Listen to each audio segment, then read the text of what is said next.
Assalamualaikum warahmatullahi wabarakatuh. Perkenalkan, saya Nuhanur Awaluha dengan NIM 112311318 akan mempresentasikan hasil kerja saya, yaitu ekonomi manajerial sifat dasar industri, dengan dosen pengampu dengan Ibu Eti Zuliawati.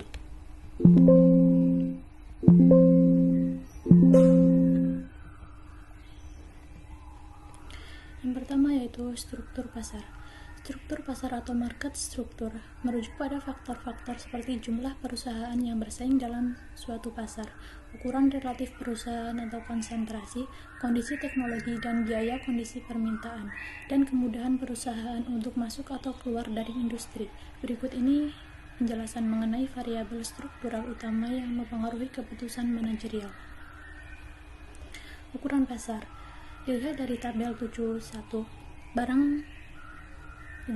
yang memberikan gambaran penjualan dari perusahaan di berbagai industri. Industri mengubah kelangsungan industri itu sendiri. Misalnya, Verizon Communication memiliki penjualan terbesar dari perusahaan telekomunikasi manapun pada tahun 2006. Tetapi pada tahun 2008, AT&T adalah pemimpin industri dengan penjualan 119 miliar dolar. Pada tahun 2008, General Motors menikmati penjualan terbesar dari perusahaan manapun di industri kendaraan bermotor dan suku cadang. Tetapi hanya waktu yang akan menjawab apakah tantangan yang akan dihadapi industri otomotif AS saat ini akan menyebabkan keguncangan yang dampak negatif pada General Motors. Konsentrasi industri. Rasio konsentrasi mengukur seberapa banyak total keluaran dalam suatu industri yang dihasilkan oleh perusahaan terbesar dalam industri. Rasio konsentrasi yang paling umum adalah rasio konsentrasi 4 perusahaan atau C4. Rasio konsentrasi 4 perusahaan, jumlah pangsa pasar dari 4 perusahaan teratas dalam industri yang ditentukan. Membiarkan SI menunjukkan penjualan untuk perusahaan I dan ST menunjukkan total penjualan industri, di mana C4 sama dengan W1 ditambah W2 ditambah W3 ditambah W4. W1 sama dengan SI dibagi ST. Konsentrasi industri. Herfindahl-Christman Index (HHI). The Herfindahl-Christman Index (HHI) jumlah pangsa pasar kuadrat perusahaan dalam suatu industri dikalikan dengan 10.000. HHI sama dengan 10.000 dikali sigma W1 kuadrat, di mana W1 sama dengan S1 dibagi ST. Teknologi. Setiap industri saat bergantung pada teknologi yang digunakan untuk memproduksi barang dan jasa.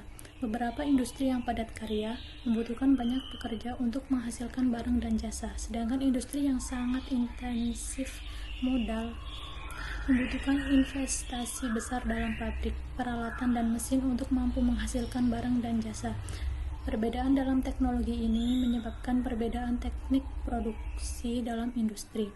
Teknologi juga penting dalam suatu industri tertentu. Perusahaan dengan teknologi superior akan memiliki keunggulan dibandingkan perusahaan lain.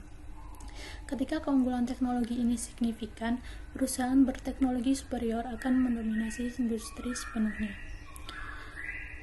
Permintaan dan kondisi pasar. Indeks Rothschild adalah nilai antara 0 atau persaingan sempurna dan 1 atau monopoli. Ketika sebuah industri terdiri dari banyak perusahaan, masing-masing memproduksi produk sejenis, indeks Rothschild akan mendekati 0.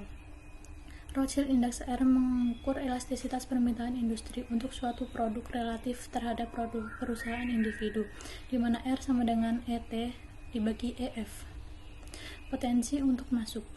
Keputusan optimum perusahaan dalam suatu industri akan bergantung pada kemudahan perusahaan baru dalam memasuki pasar. Sejumlah faktor dapat menciptakan hambatan masuk, seperti persyaratan modal, paten dan hak cipta, skala ekonomi, dan yang terakhir yaitu ruang lingkup. Perilaku penetapan harga. Yang kedua yaitu perilaku penetapan harga atau Lerner Index. L sama dengan P dibagi M dikurangi MC dibagi P. Ukuran perbedaan antara harga dan biaya marginal sebagai bagian dari harga produk. Indeks berkisar dari 0 hingga 1. Jika P sama dengan MC, indeks Lerner adalah 0. Perusahaan tidak memiliki kekuatan pasar.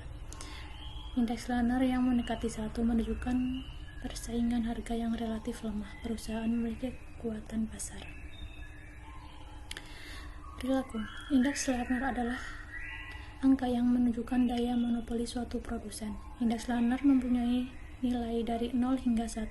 Jika suatu produsen memiliki indeks Lerner mendekati 1, maka daya monopoli yang kuat.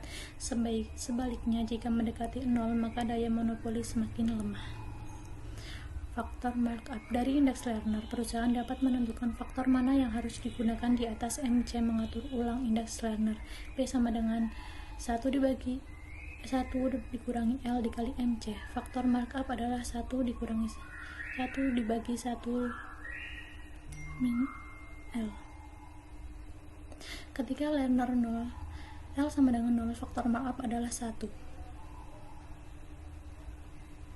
Aktivitas integrasi dan merger. Integrasi vertikal di mana berbagai tahapan dalam produksi satu produk dilakukan oleh satu perusahaan.